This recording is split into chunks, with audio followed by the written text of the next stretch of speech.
மாணவர்கள் அனைவருக்கும் வணக்கம். Welcome to choice academy. நம்ம தொடர்ந்து தமிழ் வகுப்புகள் 9th தமிழ் வகுப்புகள் வந்து பார்த்துட்டு வர்றோம்.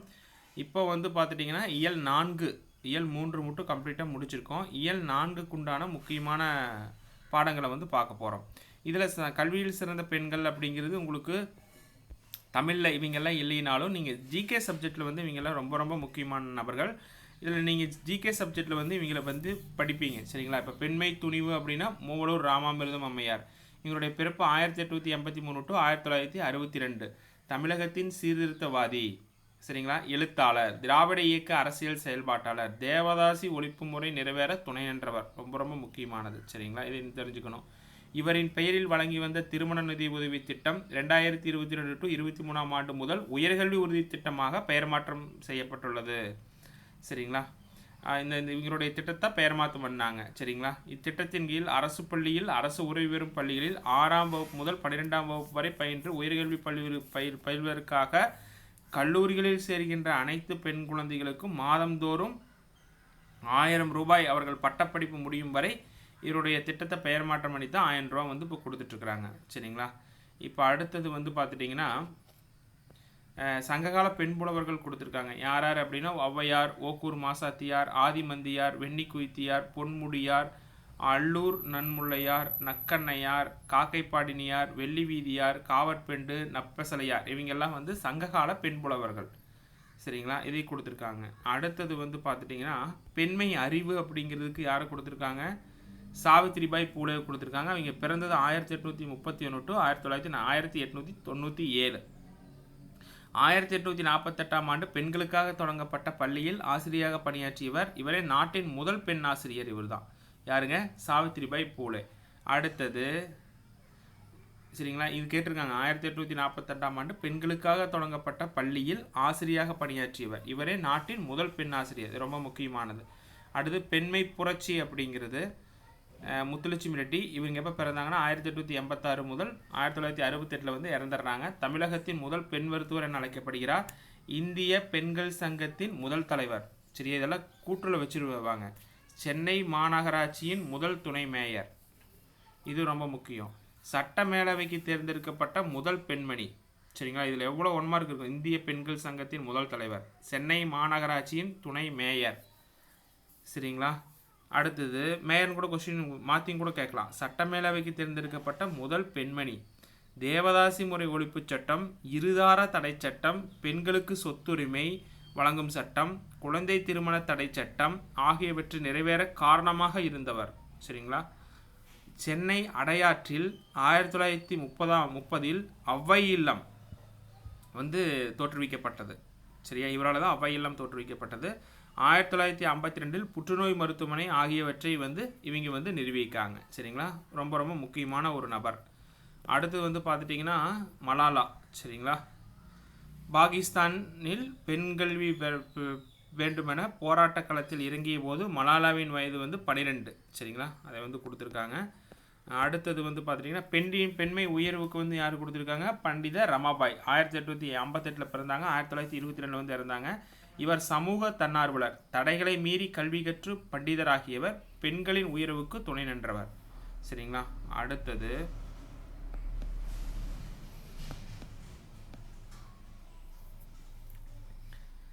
இங்கே கொடுத்துருக்காங்க பாருங்க. பெண் கல்வி ஊக்குவிப்பு திட்டங்கள். ஈவேரா நாகம்மை இலவச கல்வி உதவி திட்டம் பட்ட மேற்படிப்புக்குரியது. சிவகாமி அம்மார் கல்வி உதவி திட்டம் கல்வி திருமண உதவி தொகை ஆகியவற்றுடன் தொடர்புடையது, சரிங்களா? அடுத்தது தனித்தமிழில் சிறந்து நீலாம்பிகை அம்மையார்.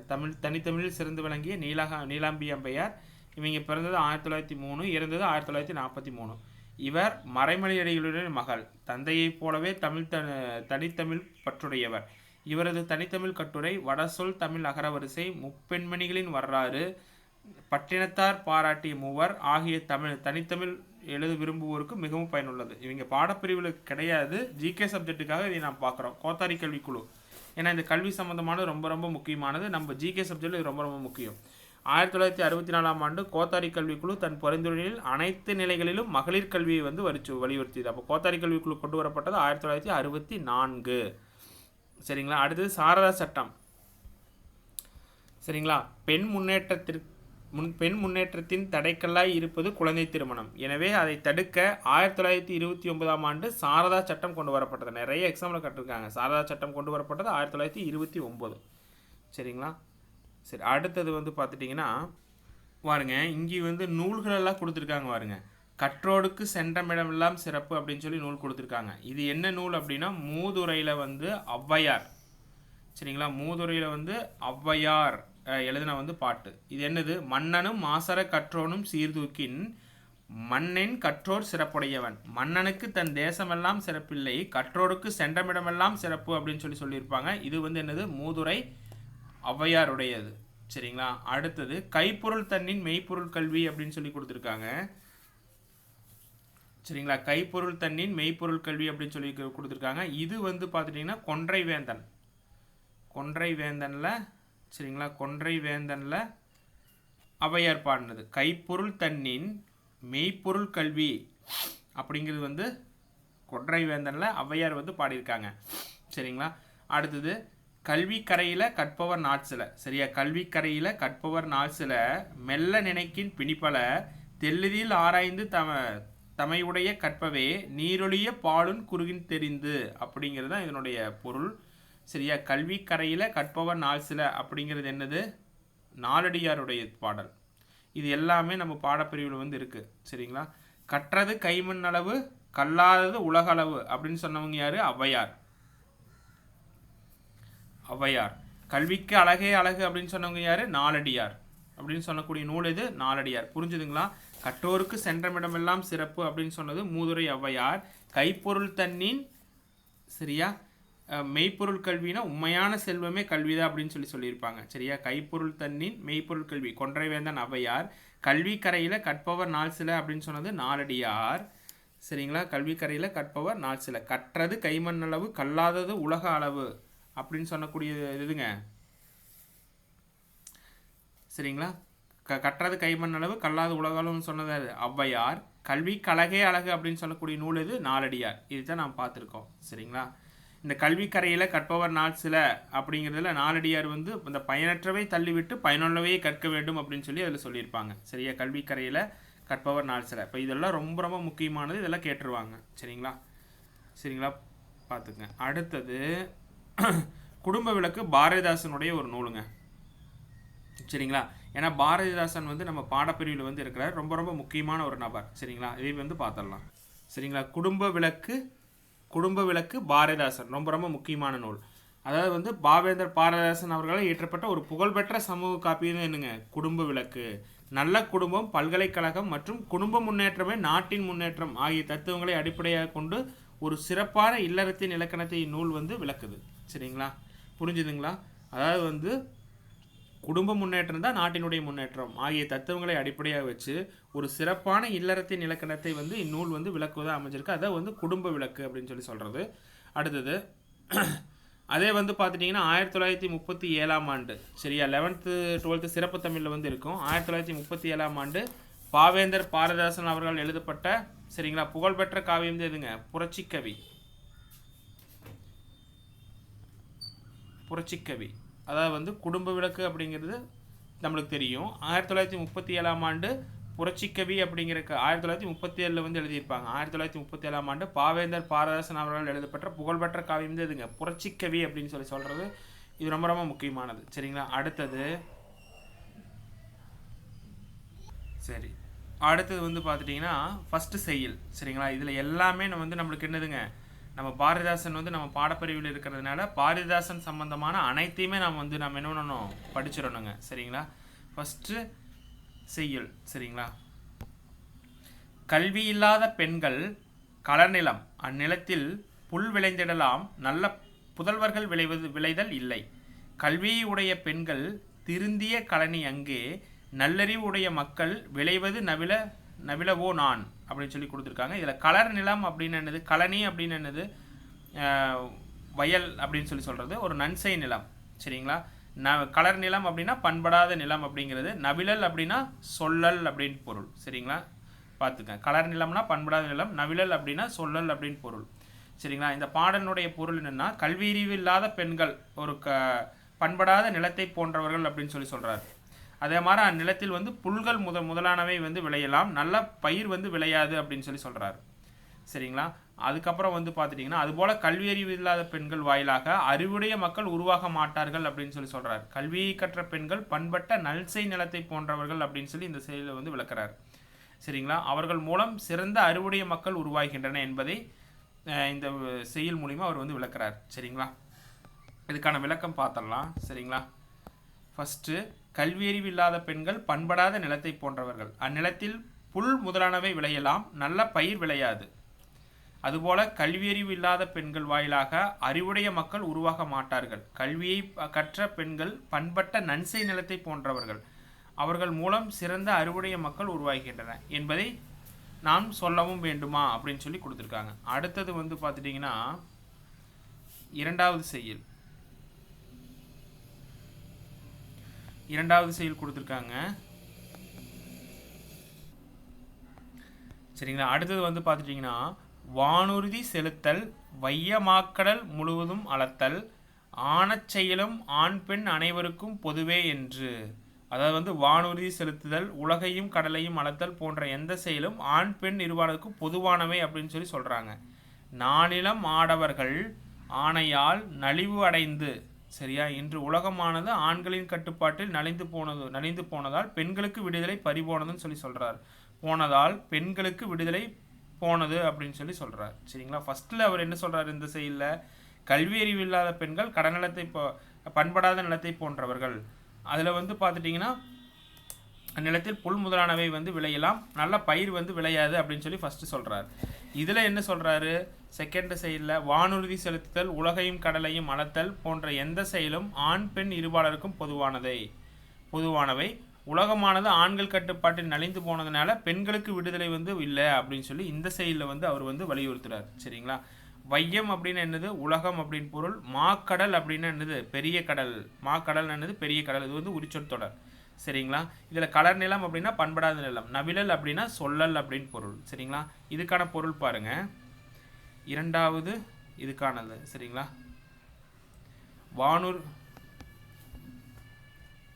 வானுறுதி செலுத்துதல், உலகையும் கடலையும் அளத்தல் போன்ற எந்த செயலும் ஆண் பெண் இருபாலருக்கும் பொதுவானவை. இன்று உலகமானது ஆண்களின் கட்டுப்பாட்டில் நலிந்து போனதால் பெண்களுக்கு விடுதலை பறிபோனது அப்படிங்கிறது அந்த செயலினுடைய விளக்கம். சரிங்களா. அடுத்தது மூன்றாவது செயலுக்கு கொடுத்துருக்காரு பாருங்க. இந்நாளில் பெண்களுக்கு எல்லாம் ஏற்பட்ட பணியை நன்கு பொன்னேபோல் ஒரு வகையாலும், சரியா, பொன்னேபோல் ஒரு கையாலும் விடுதலை பூணும் செய்கை, சரியா, இன்னொரு மலர்க்கையாலும் இயற்றுக. கல்வியில்லா மின்னாளை வாழ்வில் என்றும் மின்னாள் என்றே உரைப்பேன் அப்படின்னு சொல்லியிருக்கிறார். இது என்ன அப்படின்னா சொல்லும் பொருளும். இயற்றுக அப்படின்னா செய்க அப்படின்னு பொருள். மின்னாளை அப்படின்னா மின்னலை போன்றவளை அப்படின்னு பொருள். மின்னாள் அப்படின்னு சரிங்களா, ஒளிரமாட்டாள் அப்படின்னு பொருள். சரிங்களா. இதில் வந்து பூணும் அப்படின்னு சொல்லி கொடுத்துருக்காங்களா, அணிகலன்களை அணிந்தவள் அப்படின்னு தான் பூணும் அப்படின்ட்டு பொருள். சரிங்களா. இதில் என்ன சொல்கிறார் அப்படின்னா, இந்நாளில் பெண்களுக்கெல்லாம் ஏற்பட்ட பணியை நன்கு பொன்னே போல் ஒரு கையாலும், சரியா, இன்று பெண்களுக்குள்ள வேலைகள் அவர்களின் விடுதலைக்கான செயல்கள் பெண்களே செய்தல் வேண்டும் அப்படின்னு சொல்லி சொல்கிறார். சரிங்களா. அடுத்தது இந்நாளில் பெண்களுக்கு எல்லாம் ஏற்பட்ட பணியை நன்கு பொன்னே போல் ஒரு வகையாலும் விடுதலை பூணும் செய்கை, சரியா, பெண்களை செய்தல் வேண்டும். மின்னல் போல் ஒளிரும் இயல்புடையவள் அப்படின்னு சொல்லி சொல்கிறார். சரிங்களா. இன்னொரு மலர்க்கையாலும் இயற்றுக. கல்வியில்லா மின்னாளை வாழ்வில் என்றும் மின்னாள் என்று உரைப்பேன் அப்படின்னு சொல்லி சொல்கிறார். கல்வியறிவு இல்லாத பெண் தன் வாழ்வில் என்றும் ஒளிரமாட்டாள் என்று நான் சொல்வேன் அப்படிங்கிறது. சரியா. மின்னாள் அப்படின்னா ஒளிரமாட்டாள். சரியா. மின்னாளை அப்படின்னா என்னது, மின்னலை போன்றவளே அப்படிங்கிறது. இதெல்லாம் ரொம்ப ரொம்ப முக்கியம். சரிங்களா. இது நம்ம கொடுத்துட்டு மின்னாலை அப்படின்னு கொடுத்துட்டு நம்ம ஒளிரமாட்டாள்னு போட்டிருப்போம். மின்னாலை அப்படின்னா மின்னலை போன்றவளை அப்படின்னு பொருள். மின்னாள் அப்படின்னா ஒளிரமாட்டாள் அப்படின்னு பொருள். சரிங்களா. ஏற்றுக அப்படின்னா செய்க அப்படின்னு பொருள். சரிங்களா. இது தெரிஞ்சுக்கணும். அடுத்தது சரிங்களா, இப்போது மூன்றாவது இதுக்கான விளக்கம் கொடுத்துருக்காங்க பாருங்க. இன்று பெண்களுக்கென உள்ள வேலைகளையும் அவர்களின் விடுதலைக்கான செயலையும் பெண்களே செய்தல் வேண்டும். மின்னல் போல் ஒளிரும் இடையல்புடையவள் பெண். ஆனால் கல்வியறிவு இல்லாத பெண் தன் வாழ்வில் என்றும் ஒளிரமாட்டாள் என்றே நான் சொல்லுவேன் அப்படின்னு சொல்லி கொடுத்துருக்காரு. சரிங்களா? அடுத்தது 4வது குறள், சரி 4வது செய்யுள். சமைப்பது வீட்டு வேலை சலிப்பின்றி செய்யலும் பெண்கள், சரிங்களா, தமக்கேயாம் என்று கூறல் சரியில்லை. ஆடவர்கள் நமக்கு அப்பணிகள் ஏற்கும் என்றென்னும் நன்னாள் காண்போம். சமைப்பது தாழ்வா, இன்பம் சமைக்கின்றார், சரியா, இன்பம் சமைக்கின்றார் சமையல் செய்வார் அப்படின்னு சொல்லி சொல்கிறார். இதில் எது சொல்கிறேன்னா, சமையல் வீட்டு வேலை அதெல்லாம் வந்து சலிப்பில்லாமல் செய்வது போன்றவை பெண்களுக்கே உரியவை என்று கூறுவது பொருத்தமற்றது அப்படிங்கிறார். சரிங்களா? அவை நமக்கு உரியவை என்று ஆண்கள் ஏற்றுக்கொள்ளும் எண்ணம், சரியா, வர வேண்டும் அப்படின்னு சொல்லி சொல்கிறார். சரிங்களா? அதுக்கப்புறம் அந்த நன்னாளை காண்போம். சமைப்பது தாழ்வென எண்ணலாமா, சமைப்பது தாழ்வா, சரியா, தாழ்வென எண்ணலாமா. சமைப்பவர் உணவை மட்டும் சமைப்பதில்லை, அதற்கு மேலாக இன்பத்தையும் படைக்கின்றார் அப்படின்னு சொல்லி சொல்கிறார். அவ்வளோதான். சரிங்களா? இங்கே பாருங்கள், சமைப்பது வீட்டு வேலைகளை சலிப்பில்லாமல் செய்வது போன்றவை பெண்களுக்கே உரியவை என்று கூறுவது பொருத்தமற்றது. அவை நமக்கும் உரியவை என்று ஆண்கள் ஏற்றுக்கொள்ளும் வண்ணம் வர வேண்டும். அந்த நன்னாளை காண்போம் அப்படின்னு சொல்லி சொல்கிறார். சமைப்பது தாழ்வென எண்ணலாமா, சமைப்பவர் உணவை சமைப்பது மட்டும் இல்லை, அதற்கு மேலாக மகிழ்ச்சியும் சமைக்கின்றார் அப்படின்னு சொல்லி சொல்கிறார். இன்பத்தையும் படைக்கின்றார் அப்படின்னு சொல்லி சொல்கிறார். சரிங்களா? அடுத்தது 5வது,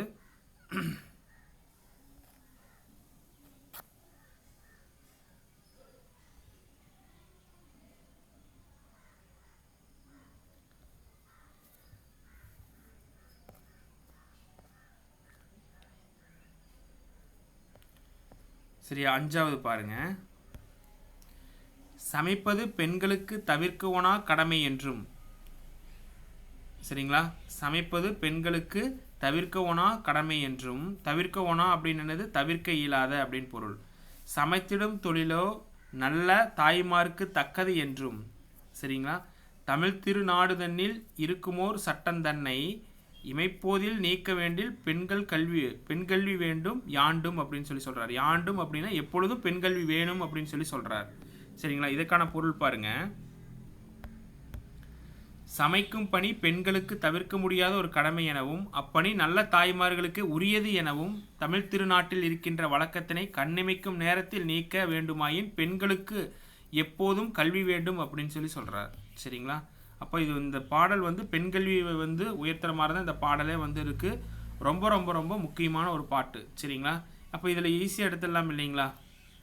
நம்ம கொஸ்டின் கேட்டால் எதாக இருந்தாலும் நாம் வந்து பெண்கல்வி வலியுறுத்துகிற மாதிரியே இந்த பாட்டு இருக்குது. சரிங்களா? தவிர்க்கணும் அப்படின்னா தவிர்க்க இயலாத, யாண்டும் அப்படின்னு என்னது எப்பொழுதும் அப்படின்னு பொருள். சரிங்களா? சரி, அடுத்தது இதில் அடுத்தது வந்து பார்த்துட்டிங்கன்னா, இது மொத்தம் 5 செயல் மட்டும்தான் இந்த பாடத்தை வந்து கொடுத்துருக்காங்க. சரிங்களா?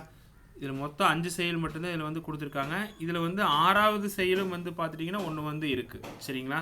இது வந்து இதில் கொடுத்துருக்காங்கன்னா பழைய புக்கில் வந்து கொடுத்துருக்காங்க. இதில் 5 செயல் மட்டும்தான் கொடுத்துருக்காங்க. இந்த 6வதையும் நீங்கள் என்ன பண்ணணும் தெரிஞ்சுக்கணும். சரிங்களா? அது என்ன அப்படின்னா, உணவினை ஆக்கன் மக்கட்கு உயிர் ஆக்கல் அன்றோ. சரிங்களா? உணவினை சமைத்து தருவது என்பது உயிரை உருவாக்குவது போன்றது அப்படின்னு சொல்லி சொல்கிறாரு. பணத்தினால் அன்று, வாழ்வு பணத்தினால் அன்று, சரிங்களா, வாழ்க்கை என்பது பொருள் செல்வத்தால் ஆனதல்ல அப்படிங்கிறார். சரியா? வில்வாள் படையினால் காண்பதன்று அப்படிங்கிறார். சரிங்களா? வீரத்தாலோ அமைவதன்று, சரியா, வில்வாள் படையினால் காண்பதன்று, தணலினை அடுப்பில் இட்டு தாளியில் சுவையை இட்டே, அடுப்பில் நெருப்பு மூட்டி களத்தில் சுவையிட்டு, சரியா, தணலினை அடுப்பில் இட்டு தாளியில் சுவையிட்டே அணிந்திருந்திட்டார் உள்ளத்து அன்பிட்ட உணவால் வாழ்வோம் அப்படின்னு சொல்லி சொல்கிறார். சரிங்களா? அதாவது வந்து அணிந்திருந்திட்டார் உள்ளத்து அன்பிட்ட உணவால் வாழ்வோம் அப்படின்னு சொல்லி சொல்கிறார். அடுப்பில் நெருப்பு மூட்டி சமைத்து களத்தில் சுவையிட்டு அருகிலிருந்து உள்ளத்தன்போடு உணவு பரிமாறுதலில் தான் வாழ்வு நரம்பெறுகிறது அப்படின்னு சொல்லி சொல்கிறார். சரிங்களா? உங்களுக்கு புரிஞ்சுதா? இன்னொரு முறை சொல்கிறேன். இதில் தணல் அப்படின்னா சொல்பொருள் வந்து பார்த்துட்டிங்கன்னா தெரிஞ்சுக்கணும். தணல் அப்படின்னா என்னது? தணல் அப்படின்னா என்னது? நெருப்பு அப்படின்னு பொருள். இந்த 3 சொல்லினா தணல் அப்படின்னா என்னது? சரிங்களா? தணல் அப்படின்னா என்னது? தணல் அப்படின்னா நெருப்பு அப்படின்னு சொல்லி பொருள். சரிங்களா? தாளின்னா என்னது? சமைக்கும் கலன்.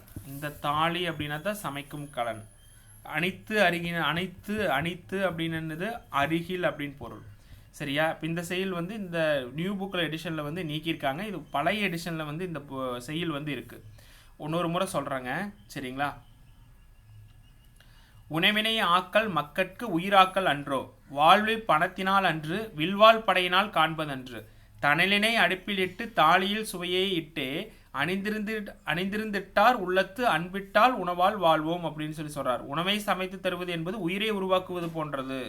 வாழ்க்கை என்பது பொருள் செல்வத்தால் ஆனது வந்து கிடையாது. அடுப்பில் நெருப்பில் மூட்டி சமைக்கும் களத்தில் சுவையிட்டு அருகில் அறந்து உள்ளத்தன்போடு உணவு பரிமாறுவதே வந்து வாழ்வு நலம் பெறுகிறது அப்படின்னு சொல்லி இந்த செய்யுளில் வந்து விளக்குறாரு. மொத்தம் 6 செய்யுள் வந்து இதில் வந்து இருக்குங்க. சரிங்களா? அப்போ இது எல்லாமே ரொம்ப ரொம்ப முக்கியமானது. இதில் வந்து நீங்கள் என்ன பண்ணணும் அப்படின்னா சொல்லும் பொருளும் இந்த செயல் எல்லாமே வந்து நம்ம படிச்சுக்கணும். சரிங்களா? அடுத்தது வந்து பார்த்துட்டிங்கன்னா மாக்கடல் அப்படின்னா உரிச்சல் தொடர்.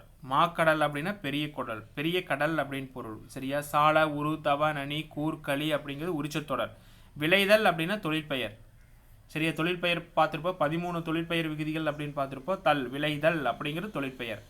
மலர்க்கை அப்படிங்கிறது ஊமை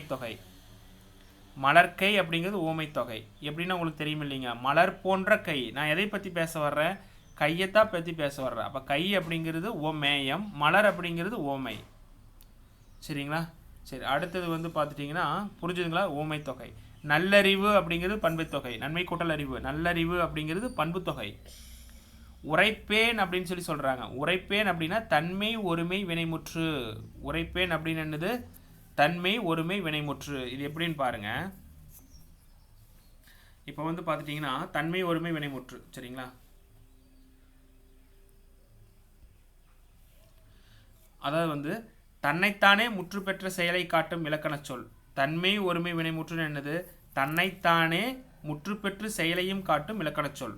சரியா? உரைப்பேன் அப்படின்னு சொல்லி சொல்கிறாங்க. என்னது? தன்னைத்தானே முற்று பெற்று செயலையை காட்டக்கூடிய இலக்கண சொல் தான் என்னது? தன்மை ஒருமை வினைமுற்று அப்படின்னு சொல்லி சொல்கிறோம். சரிங்களா? இதில் வந்து தன்மை ஒருமை வினைமுற்று சொற்கள் எது அப்படின்னா என், சரிங்களா, ஏன், எம்.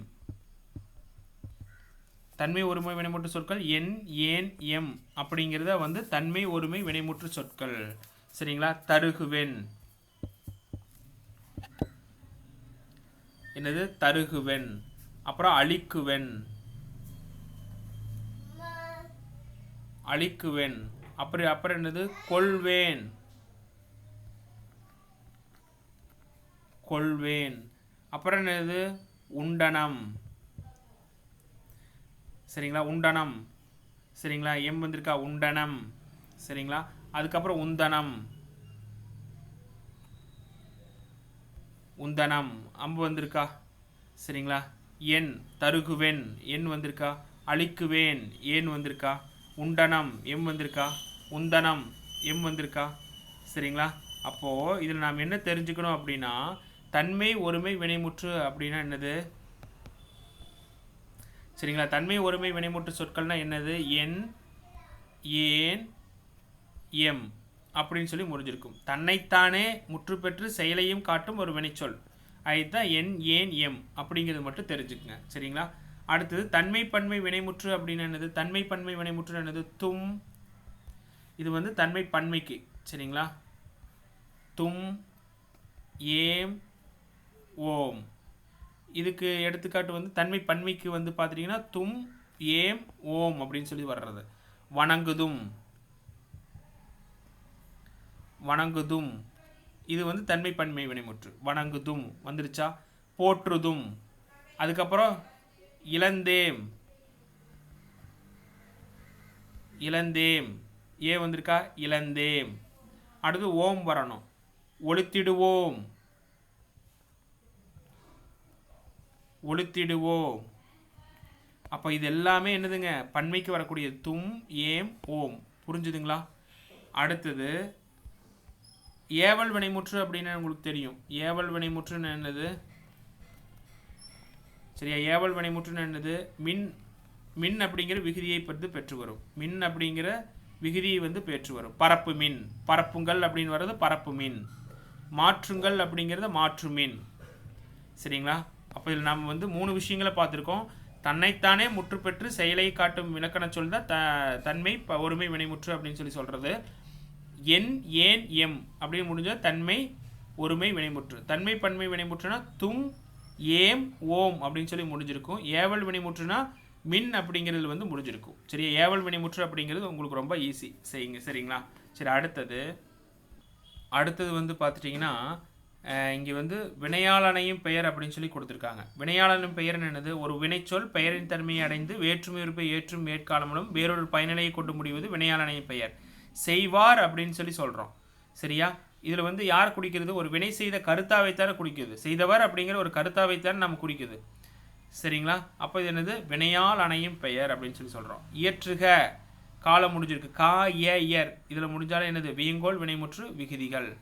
அடுத்தது பகுபத உறுப்பு இலக்கணம். விளைதல்னா விளை கூட்டல் தல். விளை அப்படிங்கிறது பகுதி, தல் அப்படிங்கிறது தொழிற்பெயர் விகுதி. சமைக்கின்றனர், சமை கூட்டல் இக்குங்கிறது சந்தி. சமைக்கின்று வந்திருக்கா? சமைக்கின்று அப்படிங்கும்போது கின்று அப்படிங்கிறது நிகழ்கால இடைநிலை. கிரு கின்று ஆனின்றுங்கிறது நிகழ்கால இடைநிலை. ஆர் அப்படிங்கிறது பலர்பால் வினைமுற்று விகுதி. சரிங்களா? சரி, ஓகே. அடுத்தது குடும்ப விளக்கு. அதாவது வந்து நூல் வெளியீடு வந்து பார்த்தலாம். குடும்ப விளக்கு குடும்ப உறவுகள் அன்பு என்னும் நூலால் பிணைத்துள்ளவை உணர்த்துகிறது. கற்ற பெண்களின் குடும்பமே பல்கலைக்கழகமாக மிளிரும் என்பதை காட்டுகிறது. குடும்பம் தொடங்கி உலகனை பேணுதல் வரை தன் பணிகளை சிறப்பாக செய்யும் பெண்ணுக்கு கல்வி முதன்மையானதும் இன்றியமையாததாகும். இந்நூல் 5 பகுதிகளாக பகுக்கப்பட்டுள்ளது. ரொம்ப முக்கியம், இதுதான் கேட்பாங்க. குடும்ப விளக்கு என்னும் நூல் 5 பகுதியாக விளக்கப்பட்டுள்ளது. 2ஆம் பகுதியில் விருந்தோம்பல் தலைப்பில் தலைவியின் பேச்சில் இடம்பெற்றுள்ள கவிதை பாடப்பகுதியாக இடம்பெற்றுள்ளது. இதில் எதில் இடம்பெற்றிருக்குன்னா 2ஆம் பகுதியில் விருந்தோம்பல் தலைப்பில் உள்ள தலைவியின் பேச்சில் இடம்பெற்றுள்ள கவிதைகள் பாடப்பகுதியாக உள்ளன கொடுத்துருக்காங்க. ரொம்ப ரொம்ப முக்கியம். இந்நூல் 5 பகுதிகளாக பிரிக்கப்பட்டுள்ளது. 2ஆம் பகுதியில் விருந்தோம்பல் தலைப்பில் தலைவியின் பேச்சில் இடம்பெற்றுள்ள கவிதை பாடப்பகுதியாக உள்ளது. அடுத்தது பாரதிதாசன் பற்றி நாம் ஏற்கனவே நூற்குறிப்பு வந்து பார்த்துருக்கோம். பாரதிதாசன் இயற்பெயர் கனக சுப்புரத்தினம். இவர் பாரதியின் மீது கொண்ட பற்றின் காரணமாக பாரதிதாசன் என பெயரை மாற்றிக்கொண்டார். பாண்டியன் பரிசு, அழகின் சிரிப்பு, இருண்ட வீடு, குடும்ப விளக்கு, தமிழ் இயக்கம் உள்ளிட்ட இவருடைய படைப்புகள் இதெல்லாமே நாம் படிச்சிருப்போம். பாண்டியன் பரிசு, அழகின் சிரிப்பு, இருண்ட வீடு, குடும்ப விளக்கு, தமிழ் இயக்கம். இவர் இயற்றிய கவிதைகள் அனைத்தும் பாவேந்தர் பாரதிதாசன் கவிதைகள் என்னும் பெயரில் தொகுக்கப்பட்டுள்ளன. இவரது பிசிராந்தியார் நாடக நூலுக்கு சாகித்ய அகாடமி விருது வந்து கிடைச்சிருக்கு. சரியா? இவரது பிசிராந்தியார் நாடக நூலுக்கு என்னங்க? சாகித்ய அகாடமி விருது வந்து கிடைச்சிருக்கு. சரிங்களா? இவருடைய பிசிராந்தியார் நாடக நூல் வந்து எப்போ சாகித்ய அகாடமி விருது வாங்குச்சு அப்படின்னா 1969 வந்து சாகித்ய அகாடமி விருது வந்து வாங்குச்சு. சரிங்களா? 1969. சரியா? பிசிராந்தியார் நாடகம் வந்து சாகித்ய அகாடமி விருது வாங்குறது. சரிங்களா? அடுத்தது வந்து பார்த்துட்டிங்கன்னா இந்த பாடம் வந்து ரொம்ப ரொம்ப முக்கியமான பாடம், குடும்ப விளக்கு அப்படிங்கிற பாடம். சரிங்களா? நம்ம பாடப்பிரிவில் வந்து இருக்கக்கூடியது. முக்கியமாக இதை வந்து பார்த்துக்குங்க. இதில் எந்த கொஸ்டின் கேட்டாலும் மிஸ் பண்ணக்கூடாது. பாரதிதாசனை பற்றி எக்ஸ்ட்ரா வந்து தெரிஞ்சுக்குங்க. இதில் தன்மை ஒருமை வினைமுற்று இது வந்து பார்த்துருப்போம். என் ஏன் எம் எப்படின்னு முடிஞ்சால் தன்மை ஒருமை வினைமுற்று. தன்மை என் ஏன் எம். சரிங்களா? ஒருமையில் வந்திருக்கு. தன்மை பன்மை வினைமுற்றா தும் ஏம் ஓம். தும் ஏம் ஓம். ஏவல் வினைமுற்றுனா மின் அப்படின்னு சொல்லி முடிஞ்சிருக்கும். அதை மட்டும் ஞாபகம் வச்சுக்கோங்க. சரிங்களா? அடுத்தது இங்கே பாருங்க. பட்டங்கள் ஆள்வதும் சட்டங்கள் செய்வதும் பாரினில் பெண்கள் நடத்து வந்தோம் பாரதி. மங்கையராய் பிறப்பதற்கே நல்ல மாதவம் செய்தல் வேண்டுமம்மா கவிமணி. பெண் எனில் பேதை என்ற எண்ணம் இந்த நாட்டில் இருக்கும் வரை உருப்படல் என்பது சரிப்படாது அப்படின்னு சொன்னவர் யாரு? பாவேந்தர் பாரதிதாசன். இது ரொம்ப ரொம்ப முக்கியம். பெண் எனில் பேதை என்ற எண்ணம் இந்த நாட்டில் இருக்கும் வரை உருப்படல் என்பது சரிப்படாது என கூறியவர் பாவேந்தர் பாரதிதாசன். சரிங்களா? சரி, ஓகே. அப்போ இந்த செயல் வந்து ரொம்ப ரொம்ப ஈஸியானது தான். சரிங்களா? அடுத்தது உயிர் வகை தொல்காப்பியரை பற்றி கொடுத்துருக்காங்க. கண்டு கேட்டு உண்டு உயிர்த்து. சரிங்களா? உற்றறியும் ஐம்புலன் உணர்வுகளின் வாயிலாக கண்டு கேட்டு உண்டு உயிர்த்து உற்றறியும் ஐம்புல உணர்வுகளின் வாயிலாக அறிவு என்பதை நாம் பெறுகிறோம். இதற்குரிய பொறிகளான கண், காது, வாய், மூக்கு, உடல் என்னும் 5 உறுப்புகளில் எது குறைந்தாலும் குறிப்பிட்ட ஒரு அனுபவத்தை இழந்து விடுவோம். ஆனால் அனைத்து உயிரினங்களுக்கும் இந்த புலனறிவுகள் எல்லாம் இருப்பதில்லை. கண்டிப்பாங்க. இதை கொண்டு உயிரினங்களை புலன்களின் எண்ணிக்கை அடிப்படையில் முன்னோர் பகுத்தனர். ஆறாவது அறிவு மனத்தால் அறியப்படுவது என்பர். ஆறாவது அறிவு என்னங்க? மனத்தால் அறியப்படுவது என்பர் அப்படின்னு சொல்லி கொடுத்துருக்காங்க. பாருங்க. ஒன்றறிவதுவே உற்றறிவதுவே இரண்டறிவதுவே அதனோடு நாவே மூன்றறிவதுவே அவற்றோடு மூக்கே நான்கறிவதுவே அவற்றோடு கண்ணே ஐந்தறிவதுவே அவற்றோடு செவியே ஆறறிவதுவே அவற்றோடு மனனே நேரிதின் உணர்ந்தோர் நெறிப்படுத்தினரே அப்படின்னு சொல்லி கொடுத்துருக்காங்க. சரியா? இது என்னது? நெறிப்படுத்தினரே அப்படிங்கிறது என்னதுங்க? ஒரு வினையால் அணையும் பெயர். நெறிப்படுத்துதல் என்னும் செயல் செய்தவரை கருத்தாவை வந்து உணர்த்துறது. நெறிப்படுத்தினரே அப்படிங்கிறது ஒரு வினையாளன் பெயர். சரியா? நெறிப்படுத்துதல் அப்படிங்கிற செயலை செய்த கருத்தாவைத்தான் உணர்த்துது. சரிங்களா? சரி, இதில் வந்து நாம் பார்த்துடலாம். இது நூல் வந்து தொல்காப்பியர் வந்து எழுதியிருக்கிறார். ஒன்றறிவு உயிர் என்பது மெய்யினால் உடலால் உணரப்படும் தொடுர் உணவை மட்டும் கொண்டது. இரண்டறிவு உயிர் என்பது தொடு உணர்வுடன் நாவிலால் உணரப்படும் சுவை உணர்வையும் கொண்டது. மூன்றறிவு உயிர் என்பது தொடு உணர்வு சுவை உணர்வோடு மூக்கினால் உணரப்படும் முகர்வு உணர்வையும் கொண்டது. அப்போ ஒன்றறிவு உயிர் என்பது மெய்யிலால் உணரப்படும் தொடு உணர்வு. ஒன்றறிவுனா தொடுருணர்வு. இரண்டறிவு அப்படிங்கிறதா தொடு உணர்வு ப்ளஸ் நாவினால் உணரப்படும் சுவை. மூன்றாவது அறிவு துணு உணர்வு சுவை உணர்வோடு மூக்கினால் நுகரப்படும் நுகர்வு. சரிங்களா? அப்படியே சேர்ந்துட்டு வருது. நான்கறிவு உயிர் என்பது தொடு உணர்வு சுவை உணர்வு முக உணர்வு கண்ணால் பார்த்து உணரப்படுவது. நான்குனா கண்ணால் வந்து பார்க்குறோம். சரியா? 4 பேரை கண்ணால் பார்க்குறோம் நான் வச்சுக்கங்க. உணரப்படும் பார்வை உணர்வையும் கொண்டது. ஐந்தறிவு உயிர் என்பது தொடு உணர்வு சுவை உணர்வு முக உணர்வு பார்வை உணர்வோடு காதால் சரியா? அதாவது வந்து தொடு உணர்வு சுவை உணர்வு முக உணர்வு பார்வை உணர்வோடு காதால் உணரப்படும் கேட்கும் உணர்வையும் கொண்டது. காதால் உணரப்படும் கேட்கும் உணர்வு. ஆறறிவு உயிர் என்பது மேற்சொன்ன 5 உணர்வுகளுடன் சரி தவறு என்பதை சிந்தித்து அறிந்து கொள்ளும் பகுத்தறிவும் திறன் கொண்டது. ஆறாவது அறிவு பகுத்தறிவும் திறன் கொண்டது. இவ்வாறு உயிர்கள் பகுப்பை அறிஞர்கள் வகைப்படுத்தியுள்ளனர். அப்போ ஒன்றறிவுனா தொடர் உணர்வு, இரண்டாவது அறிவுனா தொடர் உணவு நாவினால் உணரப்படுவது, மூன்றாவது அறிவு தொடர் உணவு சுவை உணவோடு மூக்கினால் நுகரப்படுவது, நான்காவது அறிவு தொடர்வோ சுவை உணவோடு முகர் உணர்வோடு கண்ணால் பார்த்து உணவு. 4 பேரை கண்ணால் பார்க்குறோம். கண்ணால் பார்த்து உணரப்படும் பார்வை உணர்வையும் கொண்டது. ஐந்தாவது அறிவு என்னது? தொடு உணர்வு சுவை உணர்வு முக உணர்வு பார்வை உணர்வோடு காதால் கேட்கறது கேட்கும் உணர்வு. ஆறாவது அறிவு என்பது மேற்சொன்ன 5 அறிவோடு சிந்தித்து அறிந்து கொள்ளும் பகுத்தறிவு திறன் கொண்டது. அவ்வளோதான் இதில் வந்து கொடுத்துருக்காங்க. சரிங்களா? அடுத்தது நெறிப்படுத்தினர் அப்படின்னு சொல்லி கொடுத்துருக்காங்க. நெறிப்படுத்தினர் அப்படின்னா நெறிப்படுத்து கூட்டல் இன் கூட்டல் அர். சரிங்களா? இங்கே பாருங்கள், நெறிப்படுத்து அப்படிங்கிறத தூ இருக்குங்களா? தூவை பிரித்தா இத்து கூட்டல் ஊன்னு பிரிக்கலாமா? இதில் உகரம் போயின்னா இத்து கூட்டல் தீன்னு வந்துடும். இன்னு கூட்டல் சரிங்களா? இன்னு கூட்டலாக நான் நெறிப்படுத்தினர் வந்துடும். நெறிப்படுத்து அப்படிங்கிறது பகுதி, இன் அப்படிங்கிறது இத்து இட்டு இற்று இன்னு அப்படிங்கிறது இறந்த கால நிலை, அரு வந்தால் பலர்பால் வினை முற்றுகுதி. சரியா? சொல்லும் பொருளும் கொடுத்துருக்காங்க. உற்றறிவு அப்படின்னது தொடுதல் உணர்வு அப்படிங்கிறது. பாருங்கள், நெறிப்படுத்தினரை பார்த்தோமா? நெறிப்படுத்தும் செயலை செய்த கருத்தாவை வந்து உணர்த்துது. சரியா? அந்த செயலை வினையால் அணையும் பெயர். அந்த வினை செய்த கருத்தாவை வந்து உணர்த்துது. நெறிப்படுத்தும் அப்படிங்கிற செயலை உணர்த்தினால இது வினையால் அணையும் பெயர். சரியா? உணர்ந்தோர். சரிங்களா? உணர்ந்தோர் அப்படின்னு சொல்லி கொடுத்துருக்காங்க. இது எப்படின்னா உணர்தல். சரியா? உணர்தல் அப்படிங்கக்கூடிய அந்த உணர்தல் அப்படிங்கிற செயலை செஞ்ச அந்த கருத்தாவை வந்து உணர்த்துது. சரிங்களா? அதனால் வந்து இது வினையால் அணையும் பெயர் அப்படின்னு சொல்லி சொல்கிறோம். இதை உயர்ந்தோர் அப்படின்னு என்னது? உயர்ந்தவர். சரியா? உயர்ந்தவர். உங்களுக்கு சரியா? உயர்ந்தவர் அப்படின்னா அது வந்து வினையால் அணையும் பெயர். சரிங்களா? உங்களுக்கு புரிஞ்சுதா? அப்போது நெறிப்படுத்தினர் அப்படிங்கிறது வினையால் அணையும் பெயர். நெறிப்படுத்துதல் அப்படிங்கிற செயலை செஞ்சவர். உணர்ந்தோர் அப்படின்னு என்னது? உணர்தல் அப்படிங்கிற வினையை குறிக்கும் பெயர் சொல் கருத்தாவாக வந்திருக்கு. சரிங்களா? அப்போ இது வந்து உணர்ந்தோர் அப்படின்னு சொல்லி சொல்கிறோம். சரி, அடுத்தது இங்கே கொடுத்துருக்காங்க பாருங்க. இது எக்ஸாமில் வந்து கேட்டிருக்காங்க. சரிங்களா? ஓரறிவு அப்படின்னு என்னது? உற்றறிதல் தொடு உணர்வு புல் மரம். ஈரறிவுன்னு என்னது? உற்றறிதல் சுவைத்தல் சிப்பி நத்தை. மூவறிவுன்னு என்னது? உற்றறிதல் சுவைத்தல் நுகர்தல் கரையான் எறும்பு. நான்கறிவு அப்படிங்கிறது உற்றறிதல் சுவைத்தல் நுகர்தல் காணல் நண்டு தும்பி. ஐந்தறிவுங்கிறது உற்றறிதல், சுவைத்தல், நுகர்தல், காணல், கேட்டல், பறவை விலங்குக்கு வந்து வருதுங்க ஐந்தறிவு.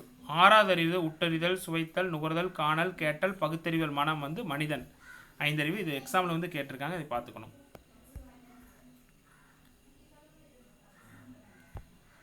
அடுத்தது பாருங்க, தமிழ் மொழியில் கிடைக்கப்பெற்ற நூல் வெளியீடு பார்க்கலாம். தமிழ் மொழியில் கிடைக்கப்பெற்ற முதல் இலக்கண நூல் தொல்காப்பியம்.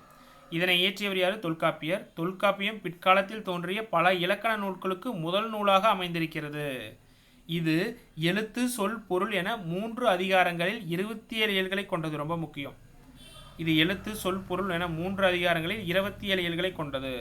எழுத்து, சொல் அதிகாரங்களில் மொழி இலக்கணங்கள் விளக்கப்படுகின்றன. எழுத்து, சொல் அதிகாரங்களில் மொழி இலக்கணங்கள் வந்து விளக்கப்படுகின்றன. பொருள் அதிகாரத்தில் தமிழரின் அகம் புறம் சார்ந்த வாழ்வியல் நெறிகளையும் தமிழ் இலக்கிய கோட்பாடுகளையும் இந்நூல் வந்து விளக்குகிறது. அப்போது எழுத்து, சொல், பொருள் என 3 அதிகாரங்களில் 27 இயல்களை கொண்டிருக்கு தொல்காப்பியம். எழுத்து சொல்ல வந்து மொழி இலக்கணங்கள் விளக்கப்பட்டுள்ளன. பொருள் அதிகாரத்தில் தமிழரின் அகம் புறம் சார்ந்த வாழ்வியல் நெறிகள் வந்து வாழ்வியல் நெறிகளையும் தமிழ் இலக்கிய கோட்பாடுகள் விளக்கப்பட்டிருக்கின்றன. இது ரொம்ப ரொம்ப முக்கியம். இந்நூலில் பல அறிவியல் கருத்துக்கள் இடம்பெற்றுள்ளன. குறிப்பாக பிறப்பியலில் எழுத்துக்கள் பிறக்கும் இடங்களை உடற்கூற்றியல் அடிப்படையில் விளக்கியிருப்பதை அயல்நாட்டு அறிஞர்களும் வியந்து போற்றுகின்றனர். அதாவது வந்து இந்நூலில் பல அறிவியல் கருத்துக்கள் இடம்பெற்றுள்ளன. குறிப்பாக பிறப்பியலில் எழுத்துக்கள் பிறக்கும் இடங்களை உடற்கூற்றியல் அடிப்படையில் விளக்கியிருப்பதை அயல்நாட்டு அறிஞர்களும் வியந்து போற்றுகின்றன. இது தமிழர்களின் அறிவாற்றலுக்கு சிறந்த சான்றுன்னு கொடுத்துருக்காங்க. இது ரொம்ப ரொம்ப முக்கியம். இது என்ன? எழுத்து, சொல், பொருள் என 3 அதிகாரங்கள் 27 இலக்கப்பட்டிருக்கு. எழுத்து, சொல் அதிகாரங்களை மொழி இலக்கணங்களை விளக்குறது. பொருள் அதிகாரத்தில் தமிழின் அகம்புறம் சார்ந்த வாழ்விய நெறிகளை வந்து விளக்குது. சரிங்களா? அதுதான் வந்து இதில் ரொம்ப ரொம்ப முக்கியமானது. சரிங்களா? அடுத்தது வீட்டிற்கு ஒரு புத்தக சாலை அப்படிங்கிறது இது வந்து அறிஞர் அண்ணாவுடைய ஒரு நூலுங்க. இது வந்து பார்த்துட்டிங்கன்னா நம்மளுக்கு பாடப்பிரிவில் அறிஞர் அண்ணா வந்து கிடையாது. ஆனால் ஜிகே சப்ஜெக்டில் வந்து இவர் ரொம்ப ஒரு முக்கியமான நபர். சரிங்களா? இதில் வந்து ஃபஸ்ட்டு வந்து பார்த்தீங்கன்னா 2009ஆம் ஆண்டு நடுவண் அரசு பேரறிஞர் அண்ணா நினைவாக அவர் உருவம் பொறிக்கப்பட்ட 5 ரூபாய் நாணயத்தை வெளியிட்டது. ரொம்ப ரொம்ப முக்கியமானது. 2010ஆம் ஆண்டு அண்ணா நூற்றாண்டு நிறைவடைந்ததை நினைவுபடுத்தும் வண்ணம் தமிழ்நாடு அரசு அண்ணா நூற்றாண்டு நூலகத்தை வந்து திறந்திருக்காங்க. 2009 என்ன பண்ணியிருக்காங்க? நடுவண் அரசு பேரறிஞர் அண்ணா நினைவாக அவர் உருவம் பொறித்த 5 ரூபாய் நாணயத்தை வந்து வெளியிட்டிருக்காங்க. 2010ஆம் ஆண்டு அண்ணா நூற்றாண்டு நிறைவடைந்ததை நினைவுபடுத்தும் முன்னாக தமிழ்நாடு அரசு அண்ணா நூற்றாண்டு நூலகத்தை வந்து 2010 வந்து திறந்திருக்காங்க. சரிங்களா? 2009 வந்து நாணயம் வந்து வெளியிட்டிருக்காங்க. இது வந்து நூலகம் வந்து திறந்திருக்காங்க. சரிங்களா? இது ரொம்ப ரொம்ப முக்கியமானதுங்க. இன்று நிலைபெற்றுள்ள பேரறிஞர் அண்ணாவின் புகழ்பெற்ற பொன்மொழிகள் சில. மாற்றான் தோட்டத்திற்கு மல்லிகைக்கு மனமுண்டு. அண்ணா சொன்னது. கத்தியை தீட்டாதே உன்றன் புத்தியை தீட்டு, வன்முறை இருபக்கம் கூறுள்ள கத்தியாகும். சரியா? எதையும் தாங்கும் இதயம் வேண்டும். இது வந்து கண்ணதாசனை வந்து போற்றக்கூடாது. சட்டம் ஒரு இருட்டறை, அதில் வழக்கறிஞரின் வாதம் ஒரு விளக்கு. மக்களின் மதியை கெடுக்கும் ஏடுகள் நமக்கு தேவையில்லை, தமிழரை தட்டி எழுப்பும் தன்மான இலக்கியங்கள் நம்மளுக்கு தேவை. இது வந்து நம்ம பாரதிதாசனை வந்து போற்றக்கூடாது, பார்த்துக்கங்க. தன்னம்பிக்கை ஊட்டும் மதிப்பை பெருக்கும் நூல்கள் தேவை அப்படின்னு சொல்லி கொடுத்துருப்பார். அடுத்தது இது கூடவே சேர்ந்து வந்திருக்கும். மக்களின் மதியை கெடுக்கும் ஏடுகள் நமக்கு தேவையில்லை, தமிழரை தட்டி எடுப்பும் தன்மான இலக்கியங்கள் தேவை, தன்னம்பிக்கை ஊட்டும் மதிப்பை பெருக்கும் நூல்கள் தேவைன்னு சொல்லியிருப்பார். இது என்னது? அண்ணா. நல்ல வரலாற்றுகளை படித்தால்தான் இளைஞர் உள்ளத்தில் புது முறுக்கு ஏற்படும். அண்ணாவுக்கு முறுக்கு பிடிக்குன்னு ஞாபகம் வச்சுக்கோங்க. இளைஞர்களை பகுத்தறிவும் சுயமரியாதையும் தேவை அப்படின்னு சொல்லி சொன்னார். இது பெரியார் போட்டிருக்காரு. இளைஞர்களுக்கு பகுத்தறிவும் சுயமரியாதையும் தேவைன்னு சொன்னவர் அண்ணா. இளைஞர்கள் உரிமை போர்ப்படையின் ஈட்டி முனைகள் அப்படின்னு சொல்லி சொல்கிறார். அறிஞர் எழுதின பேனா வந்து ஈட்டி முனை மாதிரி இருக்குன்னு ஞாபகம் வச்சுக்கோங்க. நடந்தவை நடந்தவையாக இருக்கட்டும், இனி நடப்பவை நல்லவையாக இருக்கட்டும் அப்படின்னு சொன்னவர் அண்ணா. இப்போ ஈட்டி முனைகள், சுயமரியாதை அப்படிங்கிறது பெரியாரை போற்றக்கூடாது. இளைஞர்களுக்கு பகுத்தறிவும் சுயமரியாதையும் வேணும் அண்ணா. நல்லா வரலாற்றை படித்தால்தான் முறுக்கு ஏற்படும். அண்ணாவுக்கு முறுக்கு பிடிக்கும் ஞாபகம் வச்சுங்க. மக்களின் மதியை கெடுக்கும் ஏடுகள் நமக்கு தேவையில்லை, தமிழரை தட்டி எடுப்பும் தன்மானம். ஒரு அறிஞர் அண்ணாவை வந்து தட்டி எழுப்பி தான் இவ்வளோ இலக்கியங்கள்லாம் நூல்களில் எழுதியிருக்கிறார் ஞாபகம் வச்சுங்க. சட்டம் ஒரு இருட்டடை. அறிஞர் அண்ணா வந்து சட்டம் பயின்றவர். சரிங்களா? அதனால் வழக்கறிஞர் ஒரு வாதம், அவர் ஒரு விளக்கு அப்படின்னு சொல்லி சொன்னார் ஞாபகம் வச்சுக்கோங்க. எதையும் தாங்கும் இதயம் வேண்டும். ஏன்னா அவர் தமிழ்நாடு முதல்வராக இருந்தவர் இல்லைங்களா? எதையும் தாங்கும் இதயம் வந்து அவருக்கு இருக்கும். சரிங்களா? கத்தியை தீட்டாலே உன்றன் புத்தியை தீட்டு வன்முறை இருபுக்கும் கூறுள்ள கத்தி அப்படின்னு சொல்லியிருக்கிறார். சரிங்களா? சரி, அவர் பேனா மூனை வந்து கூறுள்ள கத்தி மாதிரி இருக்குன்னு நாம் வச்சுக்கோம். மாற்றான் தோற்றத்து மல்லிகைக்கு மனம் உண்டு. இது நம்மளுக்கு ஈஸி தானே, எப்படி வேணாலும் நாம் வச்சுக்கலாம். சரிங்களா? இது நம்ம திரும்ப திரும்ப படிச்சிருப்போம்.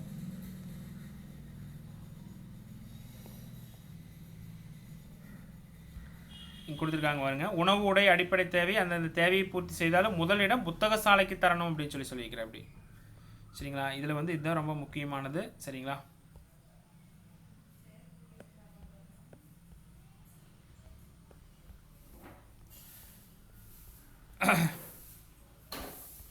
இந்த வீடுதோறும் நூலகங்கள் அப்படிங்கிறதெல்லாம் வந்து நீங்கள் வந்து படித்து பாருங்கள். சரிங்களா? அடுத்தது நூல் வீடு வந்து கொடுத்துருக்காங்க. வீட்டிற்கு ஒரு புத்தகசாலை என்னும் இப்பகுதி பேரறிஞர் அண்ணாவின் வானொலி உரை தொகுப்பில் இடம்பெற்றுள்ளது. ரொம்ப முக்கியம், வானொலி உரை தொகுப்பில் இடம்பெற்றுள்ளது.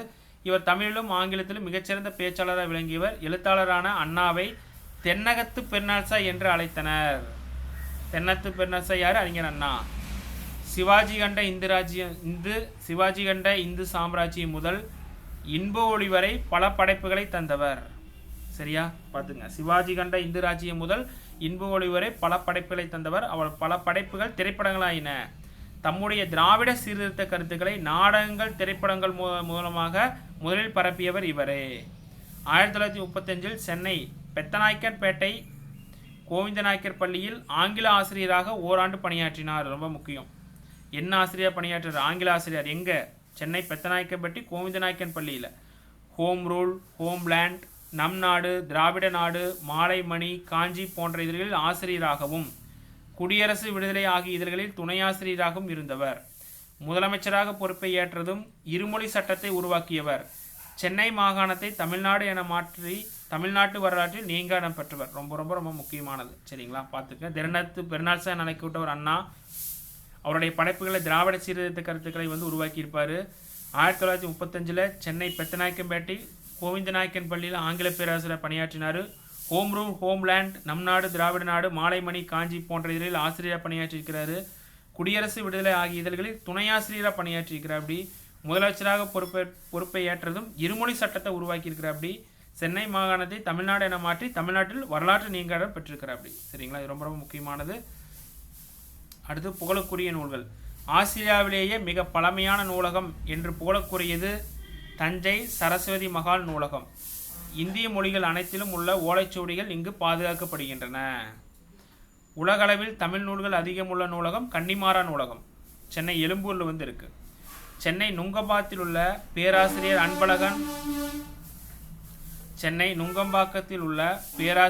அன்பழகன் கல்வி வளாகத்தில் சென்னை இலக்கிய சங்கம் இயங்கி வருகிறது. இங்கே சென்னை நுங்கம்பாக்கத்தில் பேராசிரியர் அன்பழகன் கல்வி வளாகத்துக்குள் சென்னை இலக்கிய சங்க நூலகம் இயங்கி வருகிறது.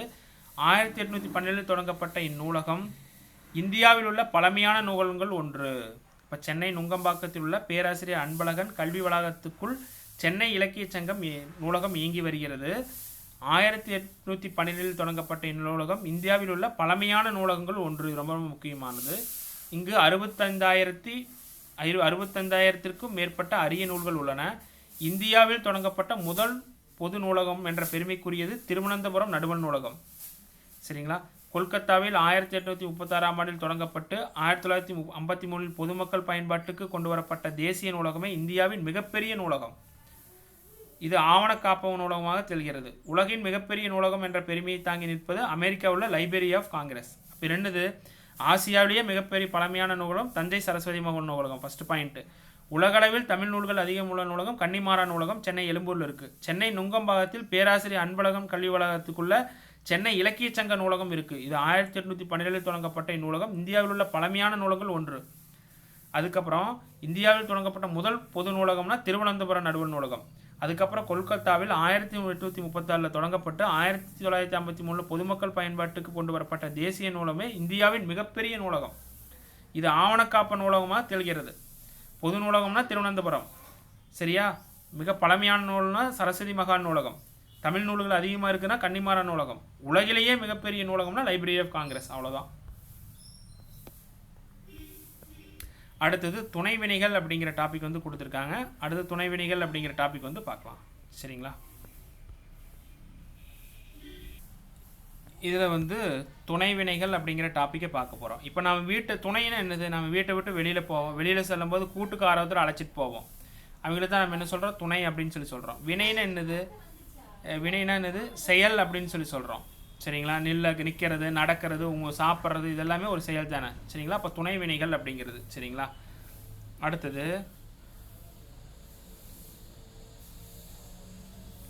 ஃபஸ்ட்டு பாருங்கள். துணை வினைகள் அப்படிங்கிறது வினைச்சொற்களை அவற்றின் அமைப்பு, பொருள், சொற்றொடரில் அவை தொழிற்படும் விதம் முதலான அடிப்படையில் பல வகைப்படுத்தலாம். வினைச்சொற்களை அவற்றின் அமைப்பு, பொருள், சொற்றொடர் அடிப்படையில் தொழிற்படும் விதம் முதலான அடிப்படையில் பல வகைப்படுத்தலாம் அப்படின்னு சொல்லி கொடுத்துருக்காங்க. அதே மாதிரி வினைச்சொல் அமைப்பின் அடிப்படையில் 2 வகையை பிரிக்கலாம், தனிவினை, கூட்டுவினை. அவ்வளோதாங்க. இங்கே பாருங்கள், இதுதான் ரொம்ப முக்கியம். வினைச்சொற்களை அமைப்பின் அடிப்படையில் தனிவினை, கூட்டுவினை அப்படின்னு சொல்லி 2 வகையை பிரிக்கிறோம். அதில் ஃபஸ்ட்டு இது வந்து நம்ம புரிஞ்சுக்கிறதா இருக்குங்க, தனிவினை கூட்டுவினை அப்படிங்கிறது. படியுங்கள், படிக்கிறார்கள். மேற்கொண்ட சொல்லை கவனியுங்கள், இவற்றில் படி என்னும் வினையடியும் சில ஒட்டுக்களும் உள்ளன. படி அப்படி இதில் எல்லாத்துலேயுமே வினையடி எது, படி அப்படிங்கிறது தான். வேர்ச்சொல், அடிச்சொல் அப்படிங்கிறது எல்லாமே மூலச்சொல் அப்படிங்கிறது படி அப்படிங்கிறது தான். படி என்னும் வினையடி பகாபதமாகும். படியை பிரிக்க முடியுமா, முடியாது, பகாபதமாகும். அதை மேலும் பொருதக்கூடிய கூறுகளாக பிரிக்க முடியாது. இவ்வாறு தனி வினையடிகளை அல்லது தனி வினையடிகளை கொண்ட வினைச்சொற்களை தனி வினை என்பர். புரிஞ்சுதுங்களா?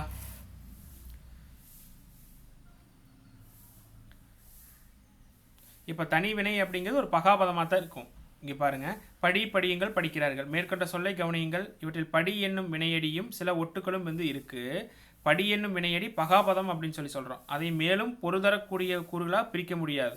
இவ்வாறு தனி வினையடிகளை அல்லது தனி வினையடிகளை கொண்ட வினைச்சொற்களை தனி வினை அப்படின்னு சொல்லி சொல்கிறோம். இது வந்து தனி வினையடி கொண்ட வினைச்சொற்கள் தானே, அப்போ இதை வந்து தனி வினை அப்படின்னு சொல்லி சொல்கிறோம் அப்படின்னு சொல்லி சொல்லிக்கிறாங்க.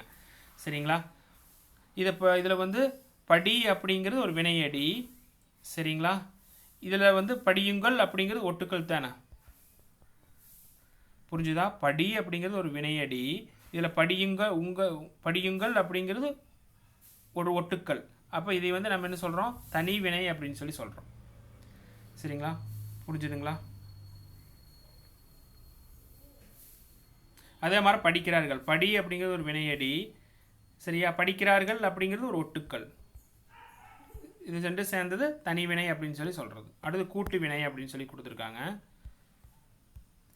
ஆசைப்பட்டேன், கண்டுபிடித்தார்கள், தந்தி அடித்தேன். சரிங்களா, தந்தி அடித்தேன், முன்னேறினோம். சரியா, பல பொருட்களை கூட்டாக சேர்த்து ஆக்கப்படுவது கூட்டுவினை அப்படின்னு சொல்லி சொல்கிறது. சரிங்களா, ஆசைப்பட்டேன், கண்டுபிடித்தார்கள், தந்தி அடித்தேன், முன்னேறினோம். மேற்கொண்ட சொற்களை கவனியுங்கள். ஆசைப்படு, கண்டுபிடி, தந்தியடி, முன்னேறு என்பன இவற்றினுடைய வினையடிகள். இவ்வாறு பகுபதமாக உள்ள வினையடிகளை கூட்டு வினைகள் அப்படின்னு சொல்லி சொல்கிறோம். பகுபதம், அப்போ கூட்டு வினைகளை வந்து பிரிக்க முடியும்.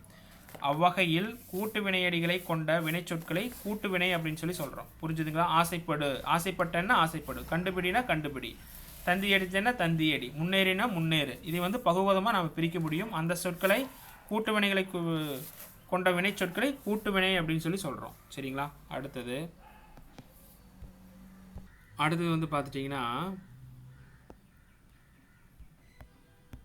இந்த கூட்டு வினைகள் பொதுவாக 3 வகையாக பிரிக்கப்படுகின்றன. பெயர் ப்ளஸ் வினை. பெயர் என்னது, தந்தின பெயர், அடின வினை, தந்தி அடி அப்படிங்கிறது கூட்டு வினை. ஆணை அப்படிங்கிறது பெயர், இடு அப்படிங்கிறது சரி வினை, ஆணை இடு அப்படிங்கிறது கூட்டு வினை. கேள்வி அப்படிங்கிறது பெயர், படுங்கிறது வினை, கேள்விப்படு. அப்புறம் வினை ப்ளஸ் வினை. கண்டு அப்படிங்கிறது வினை, பிடிங்கிறது வினை, கண்டுபிடி அப்படிங்கிறது. சுட்டி அப்படிங்கிறது வினை, காட்டு அப்படிங்கிறது வினை, சுட்டி காட்டு அப்படிங்கிறது. சொல்லி அப்படிங்கிறது வினை, கொடு அப்படிங்கிறது வினை, சொல்லி கொடு அப்படிங்கிறது. இடை அப்படிங்கிறது வினை, இடை அப்படிங்கிறது என்னது, சரி, அதுக்கப்புறம் சொல்லி அப்படிங்கிறது வினை, கொடு அப்படிங்கிறது வினை, சொல்லி கொடு அப்படிங்கிறது கூட்டு வினை. சரிங்களா, அடுத்தது இடை ப்ளஸ் வினை அப்படின்னு சொல்லி கொடுத்துருக்காங்க. சரிங்களா, அடுத்தது பாருங்க, இடை ப்ளஸ் வினைன்னு கொடுத்துருக்காங்களா. இப்போ இடைச்சொற்கள் வந்து பார்த்துட்டிங்கன்னா ஒரு சொல்லுக்கு முன்னாடி வரும், இடையிலை வரும், கடையிலை வரும். இடைனா முன் ப்ளஸ் ஏறு, முன்னேறு. பின் ப்ளஸ் பற்று, பின்பற்று. கீழ் ப்ளஸ் இறங்கு, கீழிறங்கு. சரியா, இதெல்லாம் வந்து வினை. ஏறு, பற்று, இறங்கு அப்படிங்கிறது வினை. சரியா, அப்போ இடைச்சொற்கள் முதல்ல வரும், இடையிலை வரும், கடையிலை வரும். சரிங்களா, அது தெரிஞ்சுங்க. இது ப்ளஸ். அப்போ கூட்டு வினை அப்படிங்கிறது 3 வகையில் வரும்னு தெரிஞ்சுக்குங்க. பெயர் ப்ளஸ் வினை, வினை ப்ளஸ் வினை, இடை ப்ளஸ் வினை. சரிங்களா? அப்போ தனி வினை அப்படிங்கிறது பார்த்தாச்சு. சரியா? தனி வினையடிகளை கொண்ட வினை சொற்களை தனி வினை அப்படின்னு சொல்லுவோம். கூட்டு வினை அப்படின்னு என்னது? அந்த சொல்ல தனி வினைகள் வந்து பகாபதமாக வந்து வரும். சரிங்களா? கூட்டு வினை அப்படிங்கிறது பகுபதமாக வந்து பிரிக்கிற மாதிரி வரும். கூட்டு வினையை வந்து 3 வகையாக பிரிக்கிறோம். பெயர் ப்ளஸ் வினை, வினை ப்ளஸ் வினை, இடை ப்ளஸ் வினை அப்படின்னு சொல்லி கூட்டு வினையாக பிரிக்கிறோம். அதுக்கப்புறம் முதல் வினையும் துணை வினையும் அப்படிங்கிறத டாபிக் வந்து பார்க்கலாம். சரிங்களா? அடுத்தது என்னது?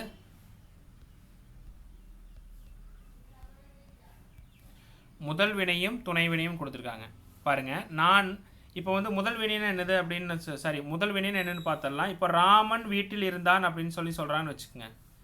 ராமன் வீட்டில் இருந்தான்,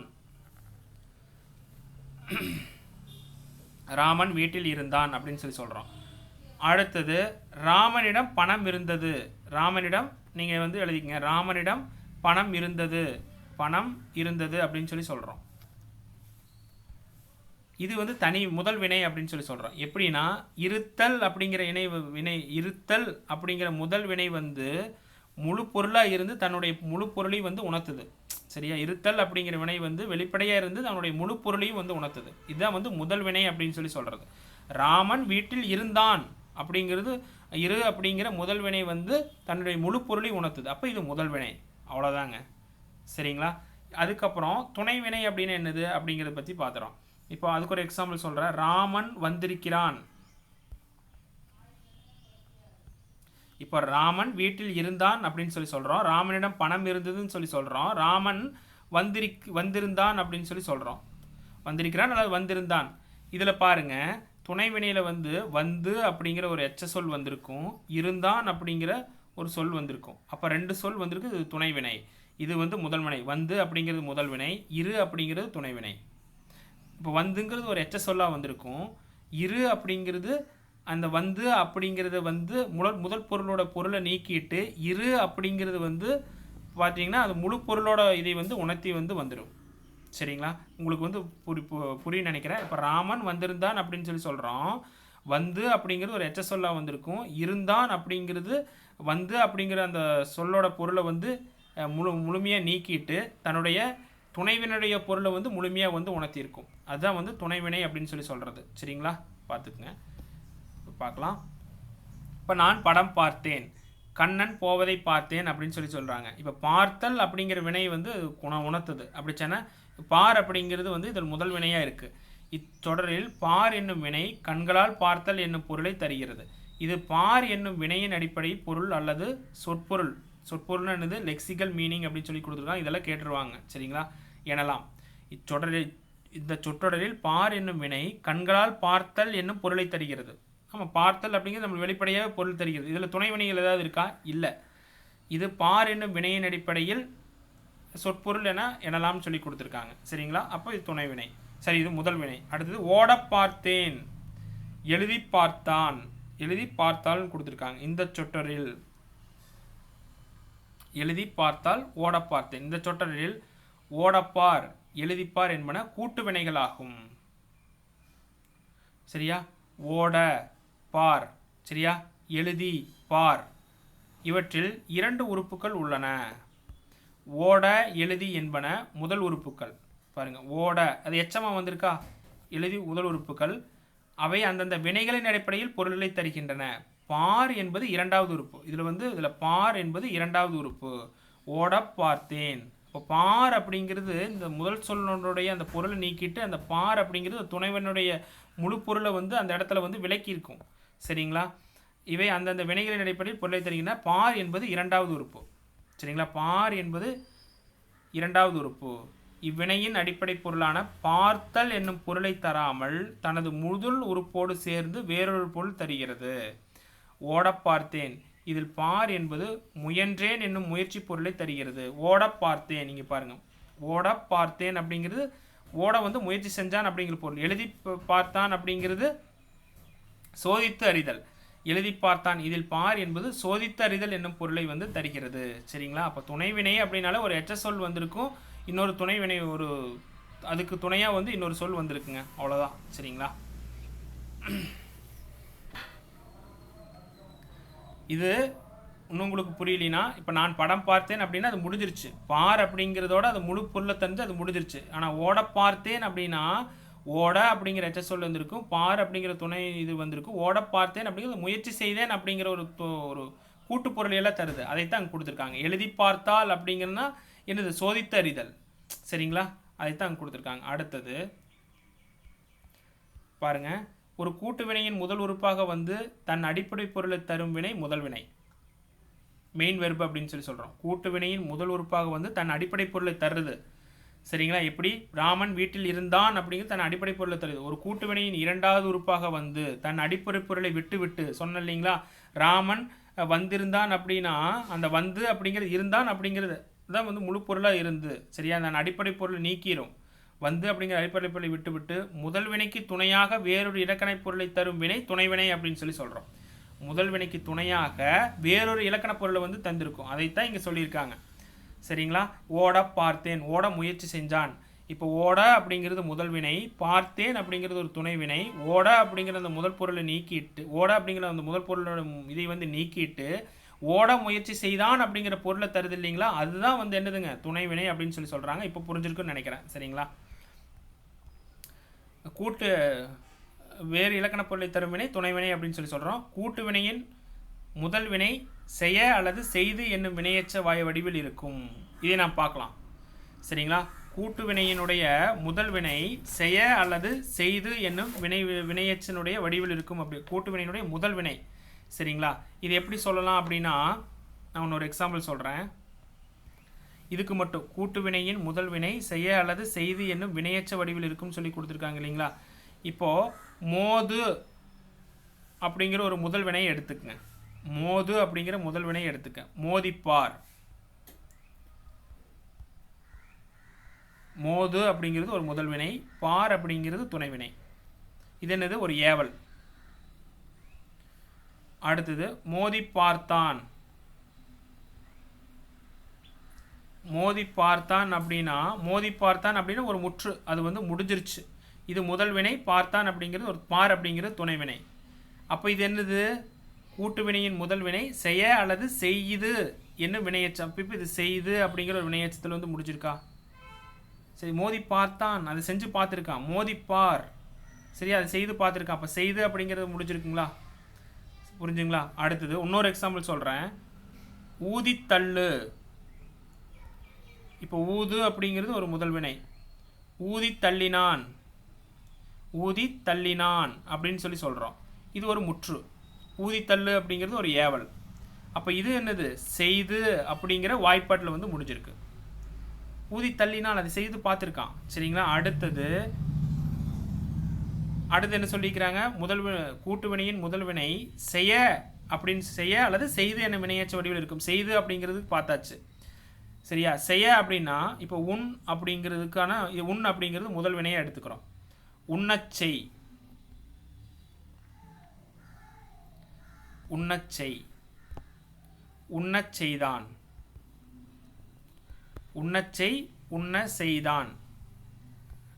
இது என்ன இருக்கும், இது செய்து அப்படிங்கிற இதில் வந்து முடிஞ்சிருக்குங்க, கிடையாது. இது வந்து செய்ய என்னும் வாய்ப்பாட்டில் முடிஞ்சிருக்கு. உண்ணச்செய் அப்படிங்கிறது ஏவல், உண்ணச் செய்தான் அப்படிங்கிறது முற்று. இப்போ இது என்னது, செய்ய என்னும் வாய்ப்பாட்டில் முடிஞ்சிருக்கு. புரிஞ்சுதுங்களா. கூட்டு வினையின் முதல் வினை, இந்த முதல் வினை செய்து என்னும் செய்ய அல்லது செய்து என்னும் வினையச்ச வடிவில் இருக்கும்னு சொல்லி கொடுத்துருக்காங்க. செய்து அல்லது செய்ய அல்லது செய்து என்னும் வினையச்ச வடிவில் இருக்கும் அப்படின்னு சொல்லி கொடுத்துருக்காங்க. புரிஞ்சுதுங்களா. ஓகே, கூட்டு வினையினுடைய முதல் வினை செய்ய அல்லது செய்து என்னும் வினையச்ச வடிவில் இருக்கும். சரிங்களா. அப்போ இது செய்ய, உண்ண செய் அப்படிங்கிறது ஒரு ஏவல். உண்ண செய்தான், செய்ய அப்படின்னு வந்திருக்கா. புரிஞ்சுதுங்களா. சரி, ஓகே. அதைத்தான் இங்கே வந்து கொடுத்துருக்காங்க. சரிங்களா. கூட்டு வினையின் முதல் வினை செய்ய அல்லது செய்து என வினையச்ச வடிவில் இருக்கும். துணை வினை வினையடி வடிவில் இருக்கும். துணை வினையது வினையடி வடிவில் இருக்கும். என்னது, இப்போ உண்ண செய், உண்ண அப்படிங்கிறது முதல் வினை, செய்ய அப்படிங்கிறது ஒரு வினையடி தானே. அதே மாதிரி உண்ணச் செய்தான், அதைவே எடுத்துக்கங்க. உண்ண அப்படிங்கிறது ஒரு முதல் வினை, செய்தான் அப்படிங்கிறது ஒரு வினையடி. துணைவினை வினையடி வடிவில் இருக்கும். இப்போ துணைவினை அப்படிங்கிறது ஒரு வினைவில் இருக்குங்க இல்லைங்களா? சரிங்களா? உண்ண, சரிங்களா? அது முதல் வினை. செய்தான் அப்படிங்கிறது அது துணைவினை வினையடி வடிவில் தான் இருக்குது. சரிங்களா? துணைவினையே இங்கே கொடுத்துருக்காங்க பாருங்க. துணைவினையே திணைப்பால் இடம் காலம் காட்டும். ரொம்ப முக்கியம். துணைவினை என்னதுங்க? திணைப்பால் இடம் காலம் ஆகிய துணைவினையை திணைப்பால் இடம் காலம் காட்டும் கொடுத்துருக்காங்க. சரிங்களா? அடுத்தது காலம் காட்டும் விகுதிகளை வந்து பெற்று வரும். தமிழில் ஏறத்தாழ 40 துணைவினைகள் இருக்குன்னு சொல்லி கொடுத்துருக்காங்க. தமிழில் ஏறத்தாழ 40 துணைவினைகள் உள்ளன. அவற்றுள் பெரும்பாலானவை முதல்வினையாகவும் தமிழில் ஏறத்தாழ 40 துணைவினைகள் இருக்குது. அவற்றில் பெரும்பாலானவை முதல்வினையாகவும் செயல்படுகின்றன. துணைவினைகளில் பெரும்பாலும் முதல்வினையாகவும் செயல்படுதுன்னு கொடுத்துருக்காங்க. சரிங்களா? பார், இரு, வை, கொள், போ, வா, முடி, விடு, தள்ளு, போடு, கொடு, காட்டு முதலானவை இருவகை வினைகளாகவும் செயல்படுகின்றன. பார், இரு, வை, கொள், போ, வா, முடி, விடு, தள்ளு, போடு, கொடு, காட்டு முதலானவை இருவகை வினைகளாகவும் செயல்படுதுன்னு சொல்லி கொடுத்துருக்காங்க. சரிங்களா? அடுத்தது இங்கே பாருங்க.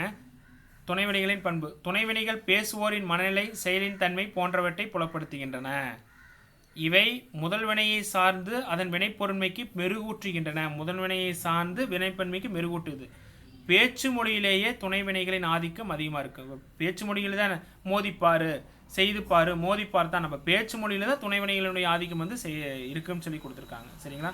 அப்போ தற்கால தமிழினுடைய துணைவினைகள் எல்லாம் என்னென்னு கொடுத்துருக்கான்னு பாருங்கள். தற்கால தமிழில் ஆம், ஆயிற்று, இடு, ஒளி, காட்டு, கூடும், கூடாது, கொடு, கொண்டிரு, கொள், செய், தள்ளு, தா, தொலை, படு, பார், பொறு, போ, வை, வந்து, விடு, வேண்டாம், முடியும், முடியாது, இயலும், இயலாது, வேண்டும், உள் போன்ற பல சொற்கள் துணைவினைகளாக வருகின்றன சொல்லி கொடுத்துருக்காங்க.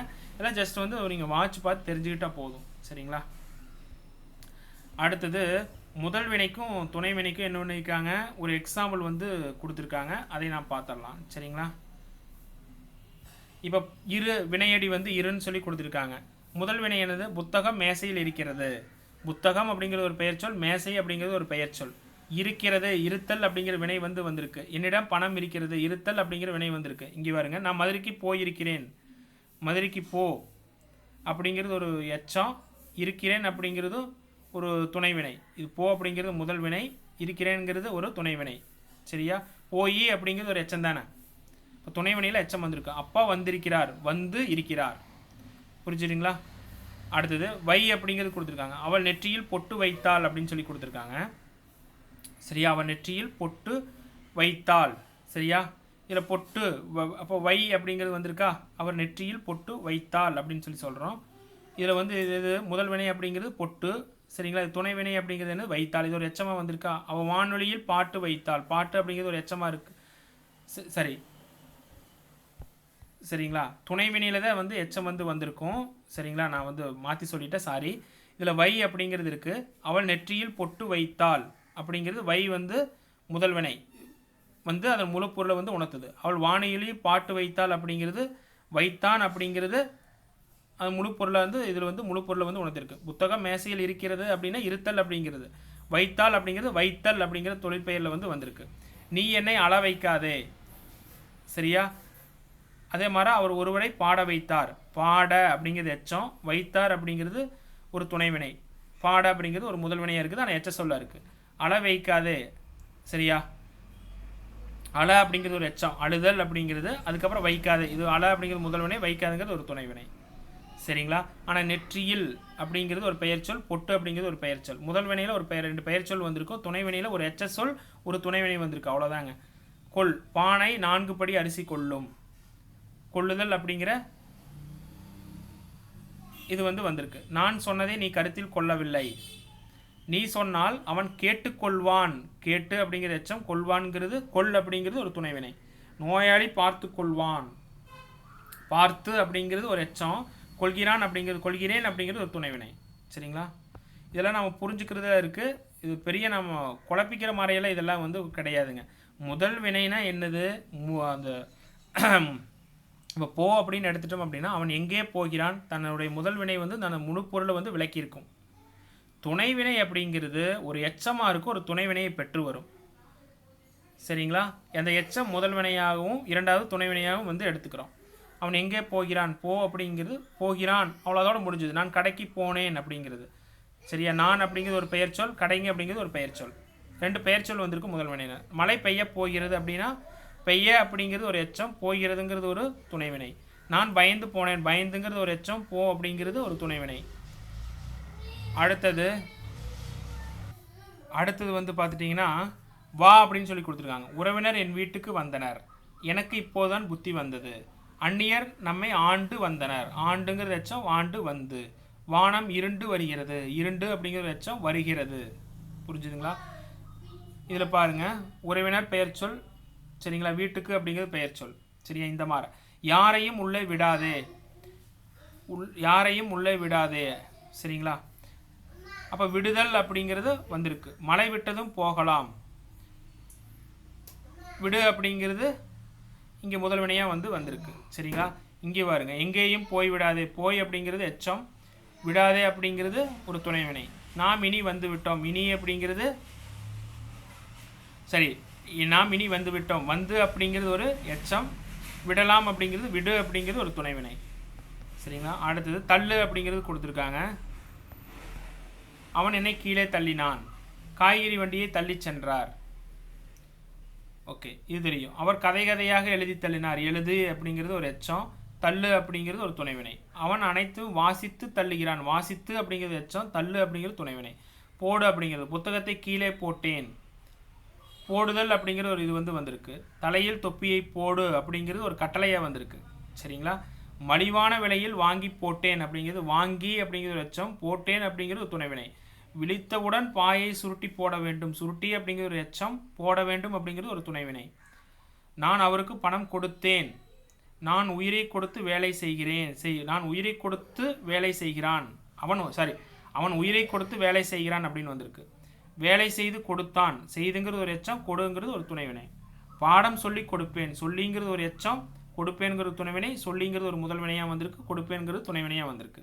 தாய் குழந்தைக்கு நிலவை காட்டினாள், தாய்ங்கிறது ஒரு பெயர் சொல், குழந்தைங்கிறது ஒரு பெயர் சொல், நிலவை காட்டினாள். முதல் வினை தன்னுடைய பொருளை முழுசாக உணர்த்தியிருக்கு, உன் வீட்டை காட்டு, சரிங்களா? ஆசிரியர் செயலை பாடி காட்டினார், பாடி அப்படிங்கிறது ஒரு எச்சம், காட்டி அப்படிங்கிறது காட்டு அப்படிங்கிற ஒரு துணைவினை பொருளை உணர்த்துது. படித்தபடி நடந்து காட்ட வேண்டும், நடந்து அப்படிங்கிறது ஒரு எச்ச வேண்டும், காட்ட அப்படிங்கிறது காட்டு அப்படிங்கிற ஒரு துணைவினையோடு வந்திருக்கு, சரிங்களா? அடுத்தது தமிழ் மற்றும் ஜப்பானிய மொழிகள் துணைவினைகள் முதல் வினைகளுக்கு பின்பே இடம்பெறும். கீழே விழ பார்த்தான். தமிழ் மற்றும் ஜப்பானிய மொழிகளில் துணைவினைகள் முதல் வினைகளுக்கு பின்பே தான் இடம்பெறுமாமாங்க. கீழே விழ பார்த்தான், சரியா? இத்தொடரில் விழு, விழ என்பது முதல் வினை, பார்த்தான் என்பது துணைவினை. தமிழின் துணைவினைகளை கொள்கை தமிழின் துணைவினை கொள்கை ஆங்கிலத்தின் துணைவினை கொள்கையிலிருந்து வேறுபட்டது. அதாவது தமிழ் துணைவினையாக வரும் வேர் சொல் சில தொடர்களில் முதல் வினையாகவும் வரும். அதாவது தமிழில் துணைவினையாக வரும் வேர் சொல் சில தொடர்களில் என்னங்க முதல் வினையாகவும் வரும் சொல்லி கொடுத்துருக்காங்க. அப்போ தமிழில் துணைவினைகள் கொள்கை ஆங்கிலத்தின் துணைவினை கொள்கையிலிருந்து வேறுபட்டது. அதாவது தமிழில் துணைவினையாக வரக்கூடிய வேர் சொல் சில தொடர்களில் முதல் வினையாகவும் வரும் சொல்லி கொடுத்துருக்காங்க. இதை தெரிஞ்சுக்கணும், சரிங்களா? அடுத்தது இங்கே கொடுத்துருக்காங்க பாருங்க, கல்வி இல்லாத பெண்கள் கலர் நிலம், புக் பேக் கொஸ்டின். கீழ்கண்டவற்றில் சங்ககால பெண்கள் சரியான குழு அப்படின்னா இது வராது, சரியா? நீலாமை இது வராது, சரியா? நக்கனைய இது வராது, இதான் வரும், சரிங்களா?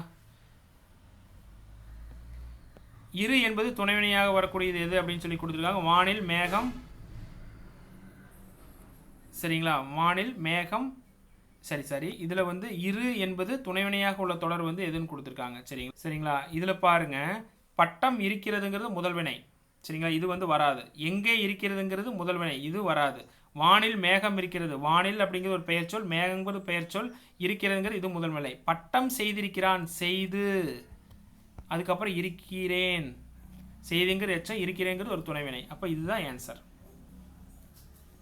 அடுத்தது பார்த்துட்டிங்கன்னா வில்லுப்பாட்டு ஒரு இலக்கிய வடிவம். தமிழகத்தின் பெண் முதல் பிறந்து முத்துலட்சுமி. இரண்டு சரி. ஒன்றறிவதுவே உற்றறிவதுவே இரண்டோரறிவு அதனோடு நாவே இவ்வடியில் அதனோடு என்பது எதை குறிக்கிறது அப்படின்னா தொடு உணர்வு, சரிங்களா? அடுத்தது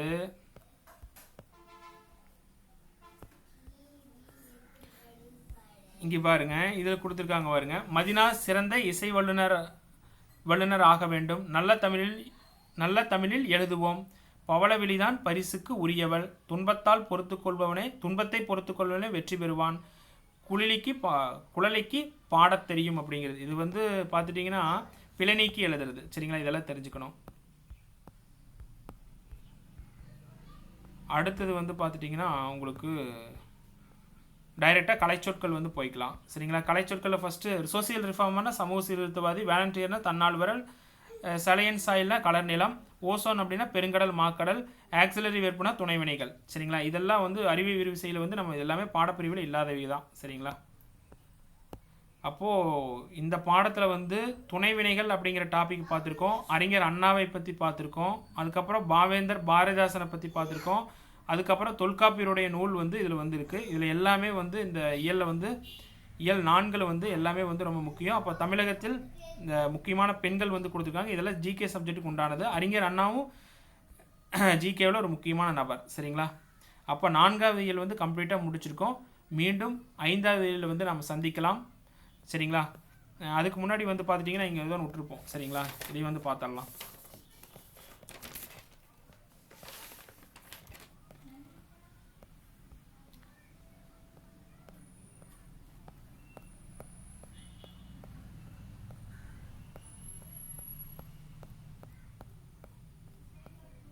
பாருங்க, இந்த அகராதிகள் காண்க அப்படிங்கிறது ரொம்ப முக்கியம். அரங்கு அப்படின்னு என்னது? சபை. அடுத்தது ஒட்பம் அப்படின்னு என்னது? அறிவு. காண்ன என்னது? காடு. நசைன என்னது? நசை அப்படின்னு என்னது? ஆசை அப்படின்னு பொருள். பொருணர் அப்படின்னு என்னது? கூத்தர் அப்படின்னு பொருள். இன்னொரு முறை சொல்கிறேன். அரங்குனா என்னது? சபை. ஒட்பம்னா அறிவு. கான்னா காடு. நசை அப்படின்னா ஆசை. பொருணர் அப்படின்னா கூத்தர் அப்படின்னு பொருள். இதெல்லாம் ரொம்ப முக்கியம். பொருணர்னா கூத்தர், நசை அப்படின்னா ஆசை அப்படின்னு பொருள், கான்னா காடு தெரியும், ஒட்பம்னா அறிவுன்னு பொருள், அரங்குனா சபைன்னு பொருள். சரிங்களா, அப்போது இயல் 4க்கு உண்டானதை எல்லாமே நாம் பார்த்துருக்கோம். மீண்டும் 5வது இயலில் வந்து 9ஆம் வகுப்பு 5வது இயலில் வந்து சந்திக்கலாம். நன்றி.